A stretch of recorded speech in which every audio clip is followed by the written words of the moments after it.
So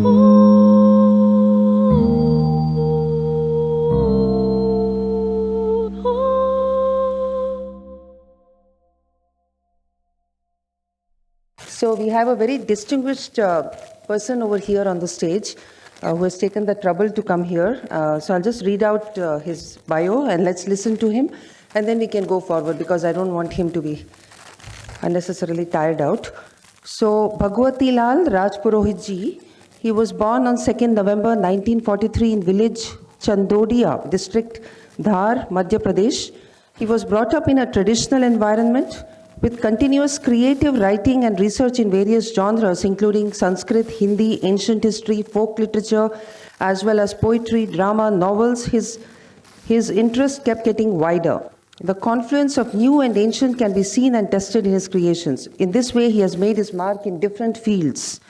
Sri Bhagwati Lal Rajpurohit ji is known for his well-researched writings.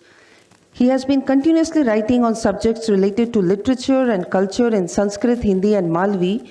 He is a strong spokesperson of the new and ancient cultural streams.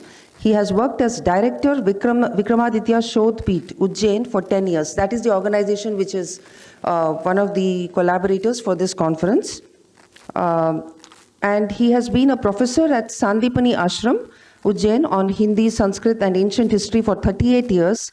He has published more than 100 books, including Malvi Sanskriti or Sahitya, more than 50 dramas, some unpublished, but almost all staged. He has also written a Sanskrit drama titled Samarth Vikramaditya. His play Kalidas Charitam has been staged in Sanskrit, Hindi, and Malvi. Sri Bhagwati Lal Rajpurohit ji received the Sangeet Natak Academy Amrit Award for his contribution to scholarship in Indian theatre. So from him, we will learn something about Ujjain's educational heritage, because this is a very, very historic, very significant place where we are having this conference. So we need to know more about Ujjain's educational heritage. So please, Rajpurohit ji, please come and give us the... Sampraktau Vagartha Pratipattaye Jagata Pitarau Vande Parvati Parameshwarau. समादरणीय मंचस्थ Shri Nagraj पहौरे जी, श्री साहना सिंह जी और इस सभा में उपस्थित समस्त विद्वज्जन और विदुषियन,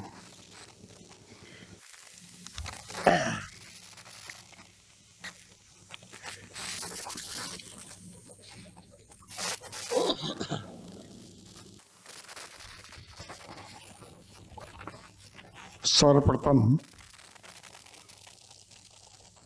तो मैं इस इंडिका संस्था का आभारी हूँ, उनके अधिकारियों का आभारी हूँ कि उन्होंने मुझे आप सबके दर्शन का अवसर दिया।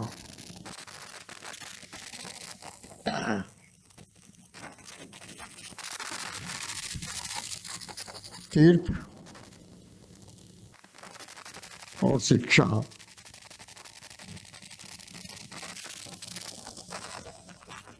इन दोनों का समन्वय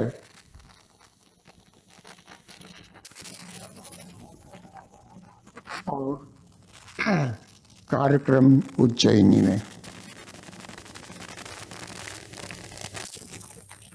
अयोध्या, मथुरा, माया, काशी, कांची, यवंतिका, पुरी, द्वारावती चैव सप्तैता मोक्षदायिका। भारत की ये 7 नगरियां सांस्कृतिक केंद्र रहे। अयोध्या, मथुरा, माया, काशी, कांची, अवंतिका, द्वारावती, द्वारिका।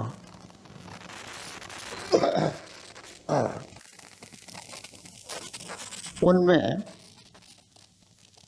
अवंती भारत के मध्य में है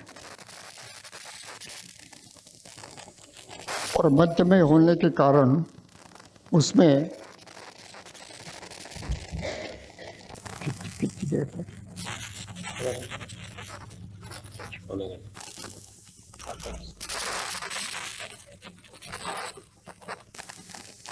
मध्य में होने के कारण उसमें देश के चारों ओर के चारों दिशाओं से आती हुई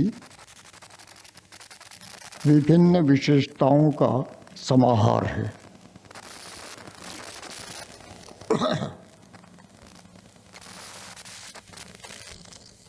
प्रश्न उठता है कि 7 नगरियों में ये अवंती जो है वह अवंती जिसे आजकल उज्जैन कहते हैं, उज्जैन इसलिए कि प्राचीन नाम उज्जैनी था।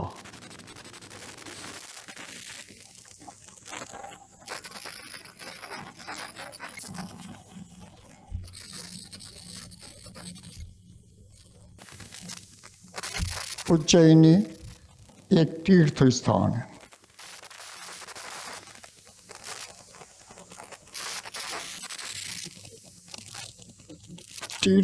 तीर्थ क्यों है?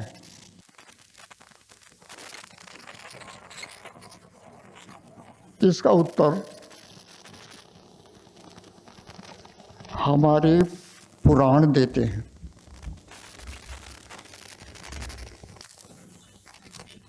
विभिन्न पुराणों में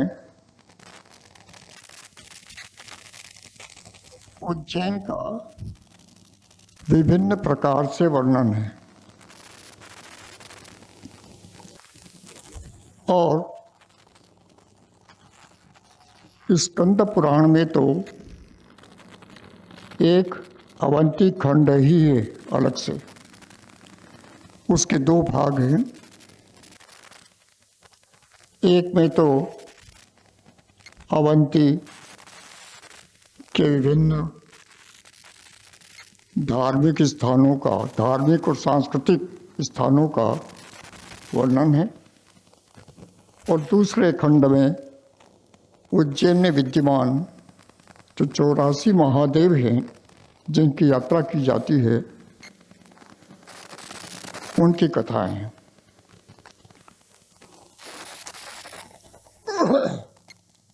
उसमें बताया गया है कि जो अवंती है उसके प्राचीन नाम इसका अवंती रहा, उसके अनेक नाम रहे जैसे अवंती, उज्जैनी, विशाला, प्रतिकल्पा, कनकशंगा, ऐसे करीब 15 नाम विद्यमान है उसमें। और उन सब नामों की विशेषताओं का वर्णन भी उसमें किया गया है। उनमें यह भी बताया गया है कि यहाँ इस क्षेत्र में एक महाकाल वन था और उस महाकाल वन के मध्य में यह नगरी बसी हुई है। परंपरा कहती है कि यहाँ नर्मदा के तट पर जो माहेश्वती नगरी है उस माहेश्वती नगरी में हय नाम का राजवंश राज करता था। उसमें जो कार्तवीर्य था उसका वंशज एक अवंती नामक राजकुमार था। उसने यहाँ पर अपना राज्य स्थापित किया और उसके नाम पर इस नगर का नाम, इस क्षेत्र का नाम अवंती पड़ा। तो अवंती जनपद था, उसकी राजधानी भी अवंती हुई। बाद में कथाएं कहती है कि राक्षसों पर विजय प्राप्त की थी भगवान शिव ने यहाँ पर तो उस विशेष विजय के कारण ये उज्जयिनी नाम हुआ, उज्जयिनी, जिसमें विशेष जय। तो ऐसा उज्जयिनी नाम बाद में चल करके प्राकृत में उज्जानी, उज्जैनी, उज्जयिनी इत्यादि अनेक नाम होते गए और अंततः आज प्रचलित नाम उज्जैन है। यहाँ पर क्षिप्रा नदी है। क्षिप्रा नदी बहुत बड़ी नहीं है, लेकिन पवित्र नगरी के रूप में मानी जाती, पवित्र नदी के रूप में उसकी मान्यता है। विंध्याचल से निकल करके और चंबल नदी में मिल जाती है। यह चंबल जमुना में मिलती है। तो ऐसे यह जो क्षिप्रा है, इसकी महत्ता कथाओं के अनुसार इसलिए बनी कि जो अमृत मंथन के लिए समुद्र मंथन हुआ और अमृत प्राप्ति के लिए जो प्रयास हुए दानव और दैत्यों में, स्कंद पुराण की कथा के अनुसार वो जो घट लेकर के इंद्रपुत्र भागा था और उसकी छींटे गंगा में, हरिद्वार में, प्रयाग में, नासिक गोदावरी में और उज्जैन के क्षिप्रा में पड़े। जहाँ आकर के उसका पीछा करते हुए जयंत का और दैत्य और देव सभी यहाँ एकत्र हो गए और नारद के हस्तक्षेप से उनमें समझौता हुआ कि बैठ करके विचार किया जाए। तभी मोहिनी अवतार हुआ और मोहिनी अवतार के माध्यम से वो अमृत का वितरण हो गया वहाँ पे। ये सारी जो घटनाएं हैं ये क्षिप्रा तट पर हुई और तो स्पष्ट है कि मोहिनी अवतार भी यही हुआ। वैशाख शुक्ल एकादशी मोहिनी एकादशी कही जाती है। तो वो मोहिनी अवतार का दिन हुआ और वही वह दिन है जिस दिन राहु के साथ एक दूसरा केतु भी बन गया, क्योंकि उसी के अंदर ये घटना हुई थी कि राहु को के दो भाग कर दिए गए थे। तो राहु और केतु हो गए और ग्रहण की परंपरा, ग्रहण का जो राहु केतु के द्वारा ग्रहण ग्रसने की जो विचारधारा है वो तब से आरंभ हुई। तो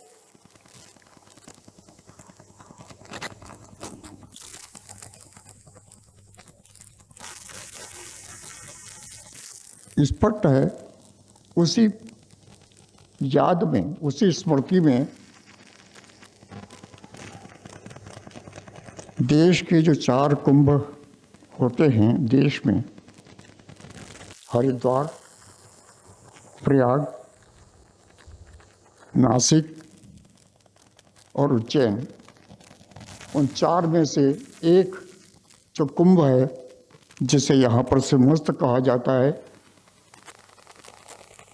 वो यहाँ पर उज्जैन में भी होता है। ये जो कुंभ है उसको सिंहस्थ इसलिए कहते हैं कि सिंह का राशि में जब गुरु आता है तब वह प्रायः 12 वर्ष में एक बार होता है। पिछला 16 में हुआ था और आगामी 28 में होगा। तो दूसरा, इस घटना के कारण इस स्थान का विशेष महत्व हो गया। दूसरा, यही वो स्थान है जहाँ 12 ज्योतिर्लिंगों में से एक, शिव जी के 12 ज्योतिर्लिंगों में से एक महाकाल उज्जैन है।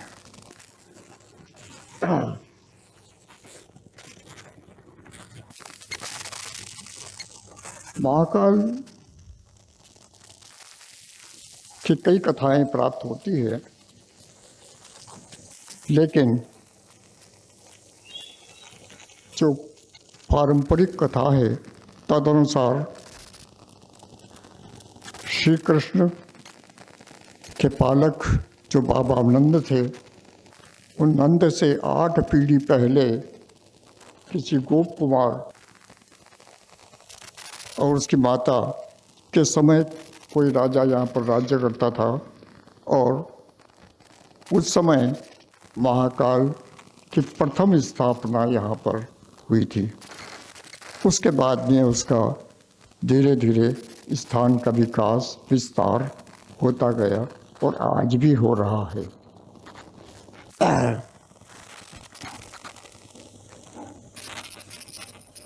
महाकाल का एक और वैज्ञानिक रूप भी है कि जो काल है मतलब समय, उस समय के वे बोधक हैं और वो समय जो महाकाल, जो अनंत काल है, वो काल जो कालो न यातो वयमेव याता, समय नहीं चलता, हम चलते हैं। तो समय अडिग है क्योंकि वह पूर्ण है। जो पूर्ण होता है उसमें गति नहीं होती है। तो दूसरा एक और कारण है, हमारी ज्योतिष की परंपरा सूर्य सिद्धांत के अनुसार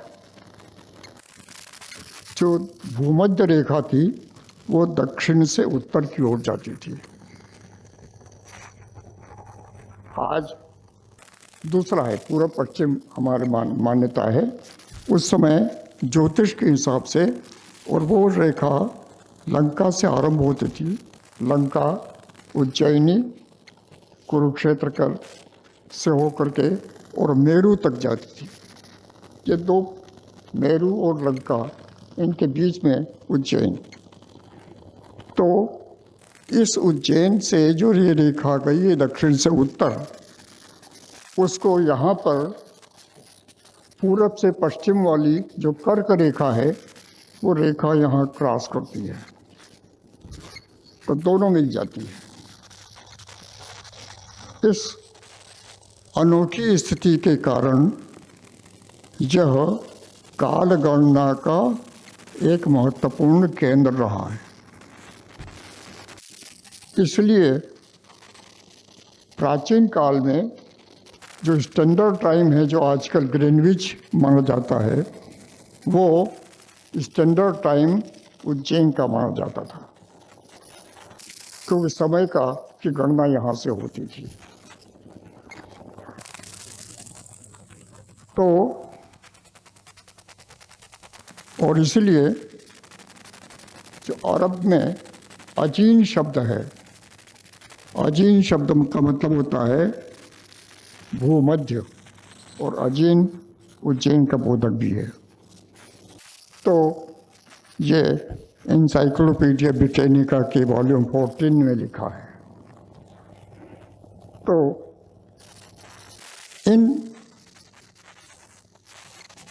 इससे भी ज्ञात होता है कि ये काल का केंद्र होने के कारण महाकाल का भी केंद्र है। तो महाकाल पौराणिक होने के साथ ही एक वैज्ञानिक और काल गणना का केंद्र का बोधक भी है।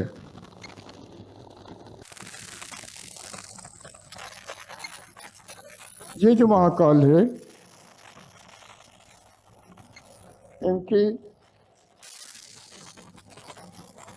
निमित्त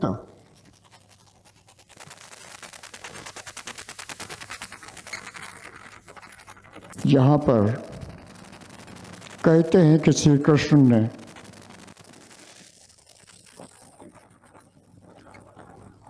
सुदामा के आग्रह पर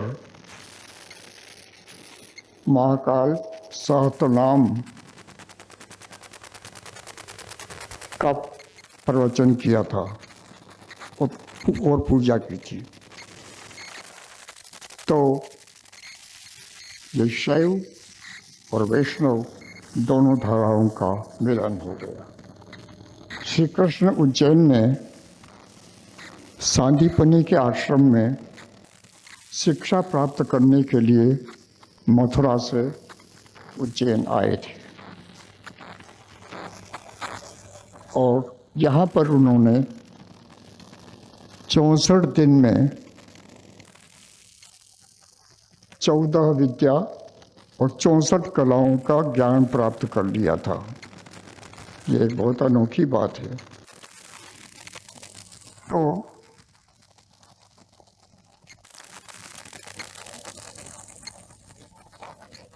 शैव केंद्र महाकाल के कारण, वैष्णव केंद्र श्री कृष्ण की उपस्थिति के कारण। एक दूसरी कथा जो वाल्मीकि रामायण में तो नहीं है, लेकिन स्कंद पुराण में है कि राम भी अपने तर्पण के लिए, पिता के तर्पण के लिए उज्जैन आए थे और यहाँ शिप्रा में तर्पण किया था। तो ऐसी अनेक कथाएं जुड़ी हुई हैं। जो शक्ति है,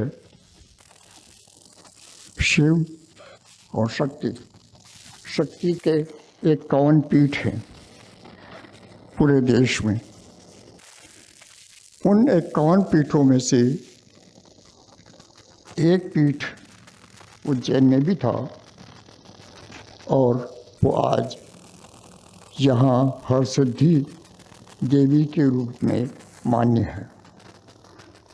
तो शैव, शाक्त और वैष्णव ये तीनों धाराओं जो मुख्य धाराएं हैं इस देश के आराधना की, इन तीनों का यहाँ पर समन्वय है और इसलिए यह शैव, वैष्णव और शाक्त तीनों का तीर्थ क्षेत्र है। बाकी जितने भी संप्रदाय हैं वो सब इनकी ही शाखाएं हैं, भिन्न भिन्न, चाहे नाथ हो या अन्य हो, ये सब इनकी शाखाएं हैं। तो वो बढ़ती चली गई। बाद में जैन और बौद्ध आए, तो जैनों का भी महत्वपूर्ण ये केंद्र रहा है। बौद्धों का भी एक समय महत्वपूर्ण केंद्र था, क्योंकि सम्राट अशोक जब सम्राट बना उससे पहले उसके पिता के समय उज्जैन में राज्यपाल के रूप में कार्य करता रहा और यहाँ रहते हुए उसने जब विवाह कर लिया था विदिशा की लड़की से, तो उसका एक पुत्र हुआ था महेंद्र, पुत्री हुई थी संघमित्रा और इन दोनों ने यहाँ से जाकर के और लंका में पहली बार बौद्ध धर्म का विस्तार आरंभ किया था, वो आज तक प्रचलित है। तो इस तरह से भारतीय विभिन्न जो हमारी आस्था की जो परंपराएं हैं, उन परंपराओं का ये महत्वपूर्ण केंद्र रहा है। उस केंद्र होने के कारण इसका तीर्थत्व है, इसलिए इसकी तीर्थ होने की सार्थकता है। उज्जैन केवल तीर्थ नहीं है, बल्कि ऐतिहासिक नगरी भी है। हमारा पश्चिमी विचारधारा के अनुसार जो इतिहास है वो बुद्ध और महावीर के समय से आरंभ होता है, और उस समय यहाँ पर राजा प्रद्योत राज्य करता था। उसकी बेटी वासुदत्ता और वत्सराज उदयन की कहानियाँ इस प्राचीन साहित्य में बहुत प्रचलित रही है, और प्राचीन जो टेराकोटा मिलते हैं वो भी प्राप्त होती है उनकी, किस तरह से हाथी पर बैठ करके जा रहे हो। ये जो उस समय महाकाल मह हुआ था उज्जैन में। बाणभट्ट कहता है हर्षचरित में कि महाकाल मह हुआ था, और उसमें प्रद्योत का जो पारिवारिक कुमार सेन था, उसके उस मह में किसी कारण से हत्या हो गई थी। तो ये जो महाकाल मह हुआ, उस महाकाल मह की चर्चा बाद में विक्रमादित्य के समय रुद्रमह के रूप में होती है।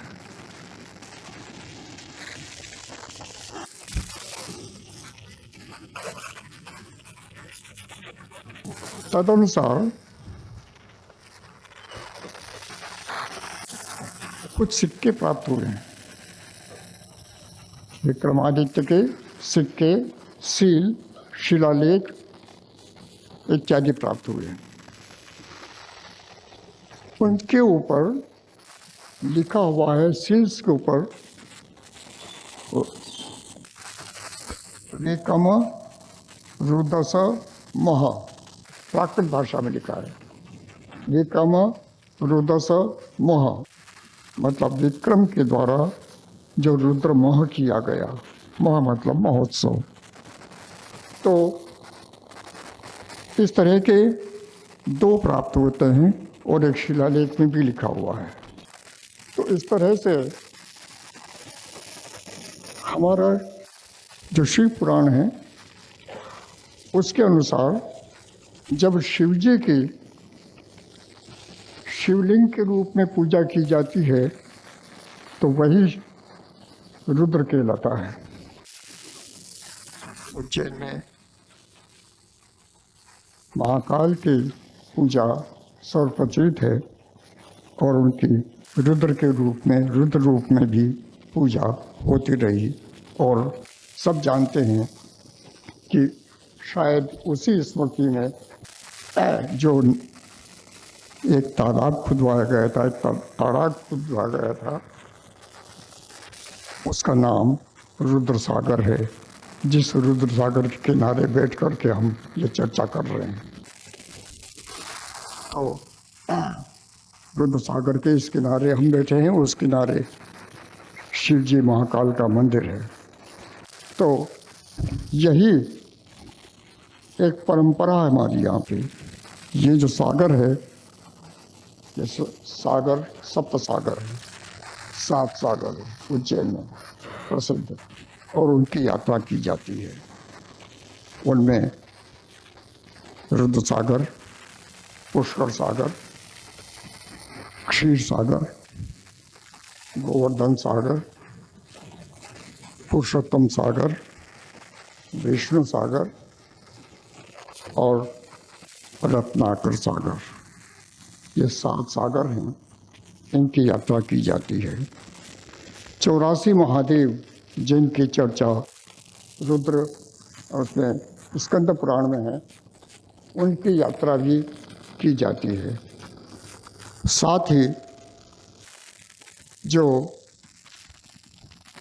वैष्णव 9 स्थान हैं, 9 नारायण के नाम से, उनकी यात्रा भी की जाती है। तो इन सब कारणों के से इसकी तीर्थता और समृद्ध होती जाती है। उसका परिणाम ये होता है कि समय समय पर पर्वों के ऊपर या सामान्य दिनों में उज्जैन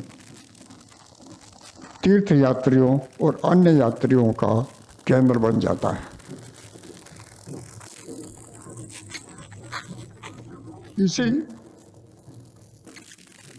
जो महाकाल वन की बात कही गई थी, उस महाकाल वन का जो क्षेत्र है, बताया गया है कि महाकाल का जो मंदिर है, उस मंदिर से 1 कोस का जो परिसर है चारों तरफ,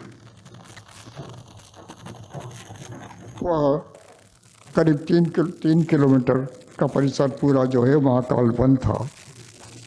और यहाँ पर अनेक छोटे बड़े नदियाँ बहती थीं, जीवित थीं, और वो सब शिप्रा में मिलती थी। वो शिप्रा मिल जाने के कारण वो सब स्वयं भी तीर्थ हो गई थी, और उनका वर्णन स्कंद पुराण में प्राप्त होता है। तो ये जो प्रभामंडल इसका बन गया, उस प्रभामंडल बनने अचानक नहीं बन गया। उस बनने में सदियां, सहस्राब्दियां लगी, और उस बीच में ये ऐतिहासिक केंद्र के रूप में भी पल्लवित होता चला गया। जैसा पहले कहा गया है कि सम्राट अशोक के वायसराय के रूप में यहाँ पर यह था, तो उसके बाद में एक बहुत बड़ा नाम आता है विक्रमादित्य का। विक्रमादित्य की राजधानी के रूप में इसको प्रसिद्धि प्राप्त हुई। विक्रमादित्य जिसने विक्रम संवत का आरंभ किया, शकों को पराजित करके, विदेशी शकों को पराजित करके। ये वास्तव में पराजित तो कई लोग करते रहते हैं, लेकिन विदेशी शक्ति को के ऊपर स्वदेश की विजय का यह एक उद्घोषणा थी, और ये एक प्रकार से तत्कालीन शासकीय उपलब्धि थी। उस शासकीय उपलब्धि के प्रतीक के रूप में विक्रम संवत का आरंभ किया गया था। तो ये जो ईस्वी पूर्व 57 में विक्रम संवत का आरंभ हुआ, और तब तक जो कथाएं प्राप्त होती, उनका तालमेल करने से प्रतीत होता है कि विक्रमादित्य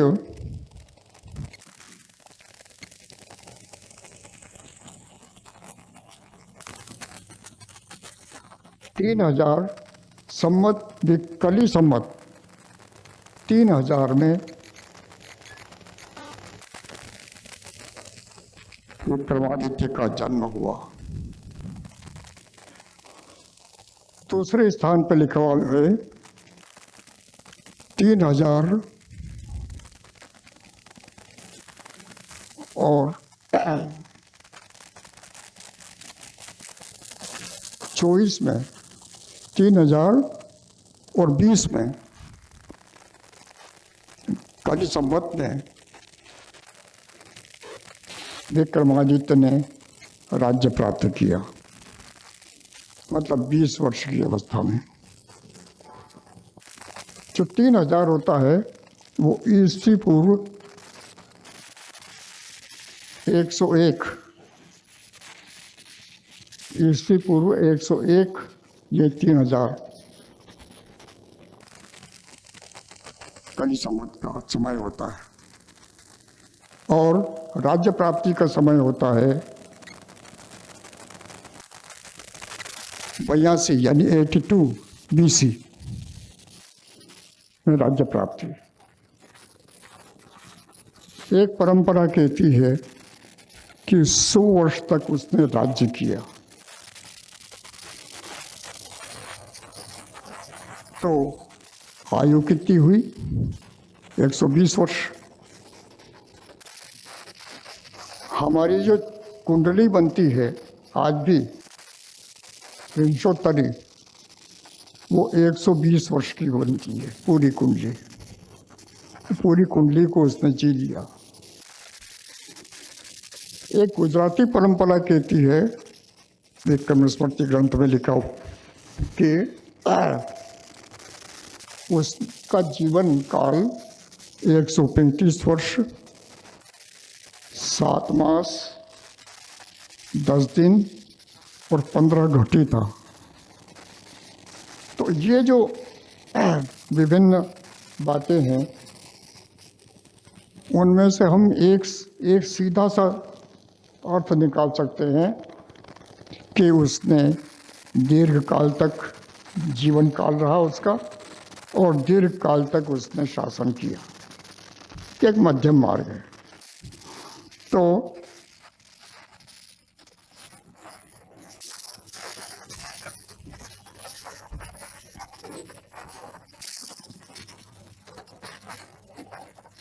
उस समय की विशेषताओं की यह है कि उसके राज्य में, उसके सभा में 9 रत्न थे, बड़े प्रसिद्ध। उनमें कालिदास नाम सब सर्व प्रसिद्ध है, लेकिन अन्य भी कम प्रसिद्ध नहीं है। जैसे अमर सिंह, जिसका अमरकोश, या वराहमिहिर, जिसका ज्योतिष में जितने भी ग्रंथ हैं वो आज भी आदर्श माने जाते हैं। तो धन्वंतरि क्षपण काम नरसिंह शंकु बेताल भट्ट घटकर पर कालिदासा और वराहमिहिर और वरुचि, ये 9 रत्न थे। तो ये सब अपने अपने समय के, उस समय अपने समय के ही नहीं, उस समय से लेकर के आज तक उनमें से कई प्रासंगिक है और मान्य है। उनमें से जो वररुचि है, वारुचम काव्यम, ये तो महाभाष्य में भी कहा गया है, चतुर्भाण्य में भी कहा गया है कि वररुचि के काव्य पढ़ करके लोग कवि बन गए। तो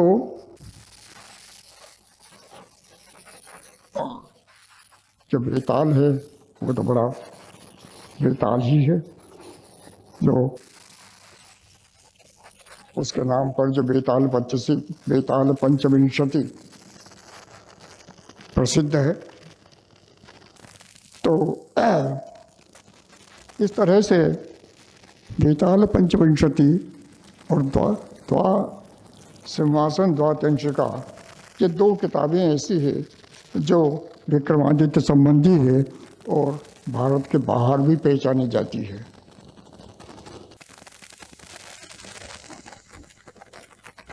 उस विक्रमादित्य की प्रशंसा में अरबी भाषा में 14वीं शताब्दी में प्रशंसा के जो कविता लिखी गई थी वो तब उस समय बड़ी प्रसिद्ध और लोकप्रिय और राज मान्य हुई थी।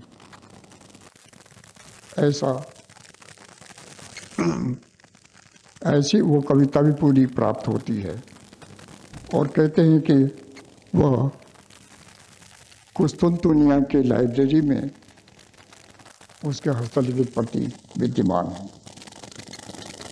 तो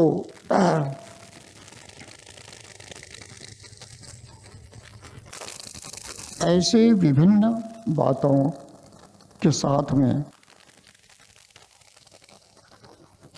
जो महाकाल का जो मंदिर है उसका विस्तार भी विक्रमादित्य ने किया और विक्रमादित्य ने दौसन कहता है अपनी किताब में कि अयोध्या में उसने 240 मंदिर बनवाए थे और 60 मंदिरों का जीर्णोद्धार करवाया था। तो उनमें से कुछ एक मंदिर पे तो कुछ लिखा हुआ शिलालेख भी प्राप्त होता है कि गंधर्व सेन के पुत्र विक्रमादित्य ने वह इस मंदिर का जीर्णोद्धार किया। तो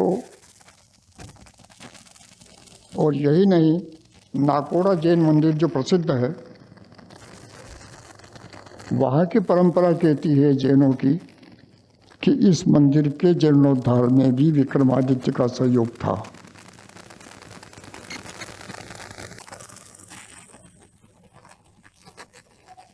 उज्जैन में बहुत सारे मंदिर, बहुत सारी मूर्तियाँ उसकी प्राप्त होती है, उसकी बनाई हुई उसके समय की शिलालेख उस पर लिखा हुआ है, नाम लिखा हुआ है और वो सब शैव वैष्णव प्रतिमाएं हैं।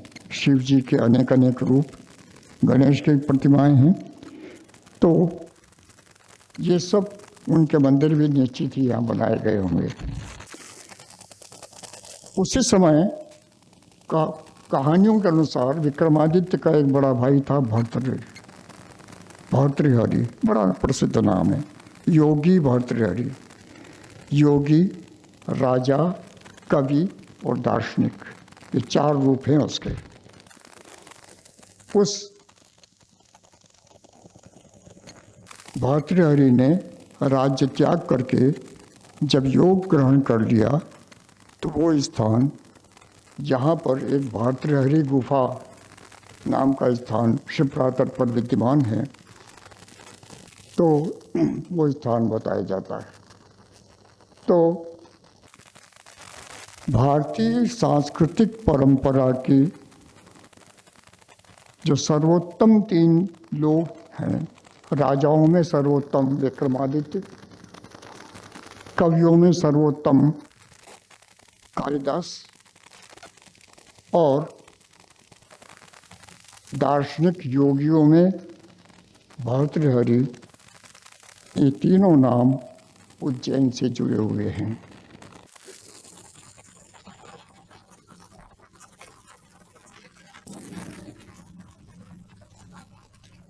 इस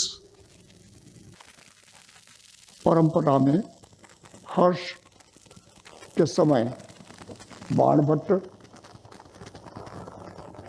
ने उज्जैन यात्रा की थी और यहाँ पर उसने उज्जैनी वर्णन अपनी कादंबरी में विस्तार से किया है। तो ये जो कादंबरी का जो वर्णन है वो भव्यता हमें चतुर्भाणी में को मिलाकर देते हैं तो मिलती जुलती है। चतुर्भाणी में 4 भाण हैं, उनमें से 2 भाण पटना से संबंधित हैं, 2 उज्जैन से संबंधित हैं। जो उज्जैन से संबंधित हैं वे एक तो पद्म प्रावर्तक और दूसरा पादताड़ितक। तो इन दोनों में विस्तार से उज्जैन का जो नगर वर्णन है वो विस्तार से किया गया है। तो ये अब प्रश्न उठता है कि उसका यहाँ पर राजा भोज ने राज्य आरंभ किया और आरंभ करने के बाद में राजनीतिक कारणों से उसने यहाँ से धारा नगरी को अपनी दूसरी राजधानी बना दिया, जो उनकी कुल राजधानी पहले से थी। तो वो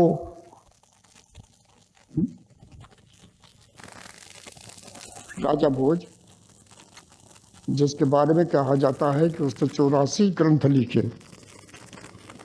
और उन 84 ग्रंथों में से साहित्य और साहित्य शास्त्र, व्याकरण, कोश, ज्योतिष, धर्मशास्त्र, आयुर्वेद, पशु आयुर्वेद, शिल्प, राजनीति, अपने समय के जितने विषय थे सब विषयों के ऊपर लिखा। उन सब वे सारी किताबें तो उपलब्ध नहीं हैं, लेकिन कई के नाम मिलते हैं। कई हस्तलिखित किताबों के रूप में अभी भी विद्यमान है यहाँ वहाँ, और कुछ प्रकाशित भी हैं। सरस्वती कंठाभरण बड़ा प्रसिद्ध ग्रंथ है उसका, व्याकरण का भी है और काव्यशास्त्र का भी है। कहा जाता है कि राजा भोज ने 84 ग्रंथ लिखे। जितने ग्रंथ लिखे उतनी उपाधियाँ थी उसकी, और उतने ही भवनों के नाम थे। सरस्वती कंठाभरण भवन का नाम भी था, उपाधि भी थी और ग्रंथ का नाम भी था। तो इस तरह से ये जो परंपरा है ये प्राप्त होती है, विद्वानों में मान्य रहा। राज्य क्षेत्र उसका इतना लंबा नहीं था, लेकिन विद्वत्ता के कारण वो आज भी मान्य है।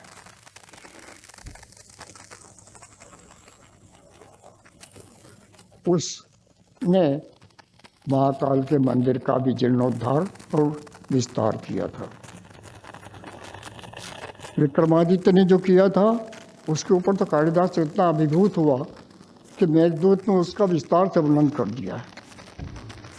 तो ये जो कई बातें हैं उनके साथ अब प्रश्न उठता है कि ये शैक्षणिक स्थान के रूप में कैसे, शैक्षणिक स्थान के रूप में ये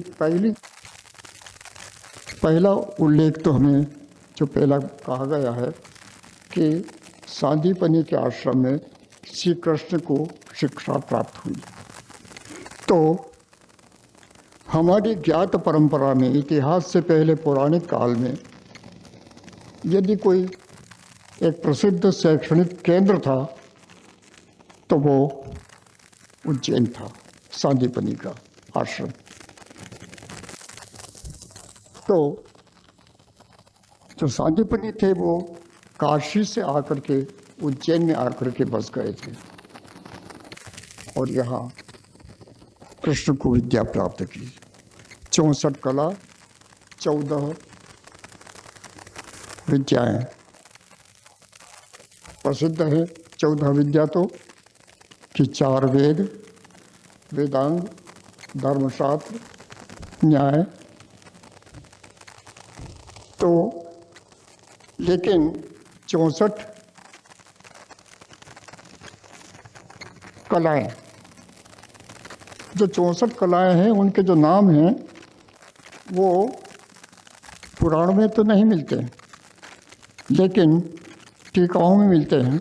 श्रीधरी टीका में मिलता है भागवत की, या फिर कामसूत्र में मिलता है और अन्यत्र मिलते हैं। और ये भी है कि उनमें थोड़ा थोड़ा भेद है सब में, लेकिन सब मिलाकर के भी जो नाम प्राप्त होते हैं वो महत्वपूर्ण है। इन विद्याओं, इन कलाओं को और उन विद्याओं को, वो समस्त विद्याएं जो है उनमें से शिक्षा भी एक है। शिक्षा, व्याकरण, ज्योतिष इत्यादि वेदांग है। तो उनमें से शिक्षा भी एक वेदांग है, जिसका हमें शिक्षा, एजुकेशन जिसको हम कहते हैं, उसके नाम पर प्रचलित कर दिया गया। लेकिन वहाँ शिक्षा का अर्थ आज के रूप में नहीं है। वहाँ शिक्षा का मतलब होता है वर्ण परिचय। जो वर्णमाला है उसका परिचय, और परिचय मतलब पूरा परिचय कि उसका उच्चारण स्थान कौन सा होता है, कितने प्रकार होते हैं, कहाँ किससे होते हैं, सब हर चीज़ का विस्तार से वर्णन है, वो शिक्षा में प्राप्त होता है। पाणिनीय शिक्षा बड़ी प्रसिद्ध है, और भी अन्यत्र कई शिक्षा ग्रंथ है। तो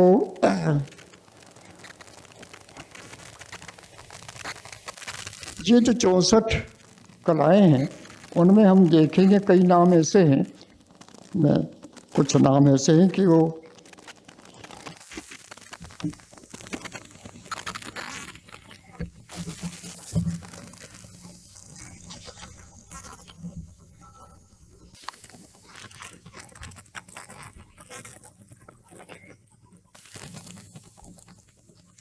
कुछ नाम जैसे गीत, वाद्य, नृत्य, नाट्य, आलेख्य, विशेषक छेद्य, तंदुल कुसुम, कलि बलिविकार, पुष्पस्तरण। अब ये ऐसे नाम हैं कि हर एक अलग अलग एक विभाग है, डिपार्टमेंट आजकल के। गीत है, वाद्य है, नृत्य है, नाट्य है, आलेख्य है, आलेख्य चित्रकला, तो मणिभूमि कर्म है, भूमि को सजाना, मांडना जिसको कहते हैं, या शयन रचना, बिछोना, कैसे बिछोना, उदक वाद्य, जल तरंग, या माल्य गर्थन, माला गौंथना, या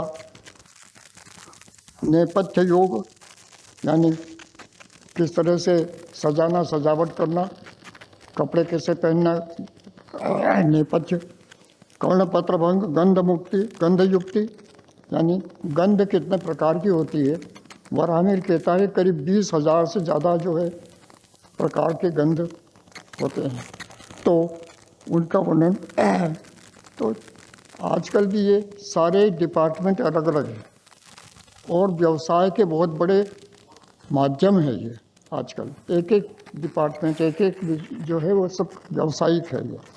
तो इनके साथ ही जो 64 विद्याएं हैं, इनके साथ ही इसके अंतर्गत ही आयुध विज्ञान जो है, युद्ध विद्या, वो भी कृष्ण ने यहाँ पर सीखी थी।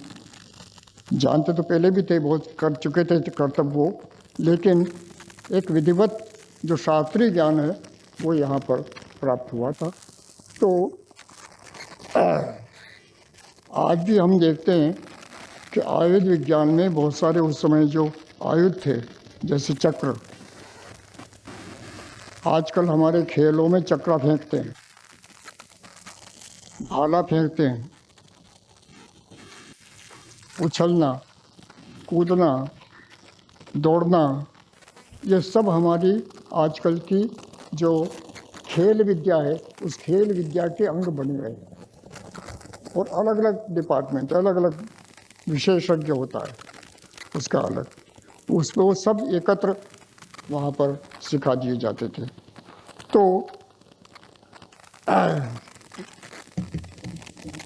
बाणभट्ट की कादंबरी में क्षिप्रा के किनारे पर आधे कोस दूर, यानी करीब 1 मील दूर, एक विद्या भवन मंदिर, विद्या मंदिर बनाया गया था, और वहाँ पर विद्या की व्यवस्था राजकुमार को की गई थी, और अलग अलग विषयों के वहाँ पर जो आचार्य थे वो नियुक्त किए गए थे। उनमें जो विद्या के नाम प्राप्त होते हैं पद, वाक्य, प्रमाण, धर्मशास्त्र, राजनीति, व्यायाम, आयुष, रथ, अश्व, वीणा, वेणु, मूरज, वाद्य, नाट्यशास्त्र, नृत्य, गायन, समुद्र शास्त्र, चित्रकला, विविध यंत्र, पुस्तक लेखन, अक्षर विद्या, द्यूत कला, गंध शास्त्र, पक्षी ध्वनि परिचय, ग्रह गणित, रत्न परीक्षा, काष्ठ कर्म, गजदंड कर्म, वास्तु विद्या, आयुर्वेद, मंत्र प्रयोग, विषापहरण, सुरंग बनाना, तैरना, कूदना, छलांग लगाना, पहाड़ पर चढ़ाई करना, इंद्रजाल, कथा, नाटक, काव्य, आख्यायिका, महाभारत, पुराण, इतिहास, रामायण, विविध प्रकार की लिपियाँ, देश देश की भाषाएं, अनेक प्रकार के शिल्प, छंद और अन्य कला। इतनी विद्याओं का अध्यापन बाणभट्ट के अनुसार यहाँ पर शिप्रा किनारे के एक विद्यालय में राजकुमार के लिए राजकुमार को देने के लिए व्यवस्था की गई थी। और इनमें सब में आप जानते हैं कि हर एक अपने आप में एक विषय है, अलग विषय है, और हर एक में दक्षता प्राप्त करके हमारे कई विद्वान जो है जो हम पल्लवग्राही पांडित्य का अभिमान कर सकते हैं। तो लेकिन उन सब का समन्वय किया जाता था। तो ये जो उस समय केवल विद्या थी, आज वो विद्या ही नहीं, वह चातुर्य, हमारी दक्षता अंतर्राष्ट्रीय ख्याति के कारण भी बन गए। कई प्रकार की जो विद्याएं हैं जिनमें अंतर्राष्ट्रीय ख्याति मिलती है, और अंतर्राष्ट्रीय व्यवसाय के माध्यम भी ये विद्या के अलग अलग कला और विद्या के जो क्षेत्र है ये बनते चले जा रहे हैं, और उसमें और भी कई संभावनाएं हमेशा बनी है, बनती रहेगी, और विकास और विस्तार होता रहेगा। आपने शांतिपूर्वक हमको सुना, उसके लिए बहुत आभारी। धन्यवाद।